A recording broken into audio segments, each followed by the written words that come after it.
அக்காவின் பராமரிப்பில் சிறுமி ரம்யா இருக்கிறார். அவருக்கு மாதந்தோறும் 2000 ரூபாய் உதவித்தொகையாக வழங்கப்பட உள்ளது. இதற்கான அடையாள அட்டை மாண்புமிகு முதலமைச்சர் அவர்கள் வழங்குகிறார்கள். மாணவி கோபிகா அவர்கள் பெற்றோரை இழந்த கோபிகா தந்தை வழி தாத்தா பாட்டியின் பராமரிப்பில் இருக்கிறார். 7வது படிக்கும் கோபிகா தற்போது அன்பு கரங்கள் திட்டத்தில் இணைகிறார்.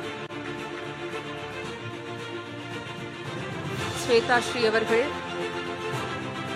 சிறுவயதிலேயே பெற்றோரை இழந்து தாய் வழி பாட்டியின் பராமரிப்பில் தற்போது இருக்கிறார். அரசு பள்ளியில் 8ஆம் வகுப்பு பயின்று வரும் ஸ்வேதாஸ்ரீ அன்பு கரங்கள் திட்டத்தின் பயனாளி.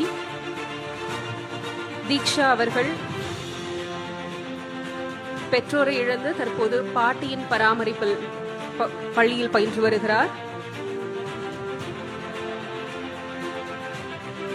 தமிழரசு தாஸ் அவர்களை அன்புடன் அழைக்கிறோம். தமிழரசு தாஸ் தன் தாயை இழந்திருக்கிறார்.